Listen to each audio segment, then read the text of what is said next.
ঈদ তো তখনই সুন্দর ছিল যখন বুঝতাম না জীবনের মানে কি, যখন মনে করতাম দিনের অর্ধেক সময় না খেয়ে থাকলে 2 দিনে একটা রোজা হয়ে যায়।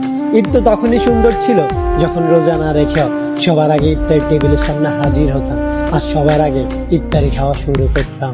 ঈদ তো তখনই সুন্দর ছিল যখন ঈদের নতুন জামা কাপড় কিনে দেওয়ার জন্য আব্বু আম্মুর কাছে কান্নাকাটি করতাম আর মনে করতাম কেউ ঈদের নতুন জামা কাপড় দেখে ফেললেই হয়তো ঈদ শেষ হয়ে যাবে। ঈদ তো তখনই সুন্দর ছিল যখন অন্য সবাই ঈদের জামা কাপড় দেখে ফেলার ভয় আলমারিতে অতি গোপনে লুকিয়ে রাখতাম। ঈদ তো তখনই সুন্দর ছিল যখন ঈদের দিন সবার পা ধরে সালাম দিতাম আর সালামের জন্য দাঁড়িয়ে থাকতাম। ঈদ তো তখনই সুন্দর ছিল যখন বড়দের দেখতাম তারা কত জায়গায় ঘুরতে যায়, তাদের কত টাকা, আর ভাবতাম কবে জানি বড় হব আর তাদের মতো করে এত সুন্দর করে ঈদ পালন করব।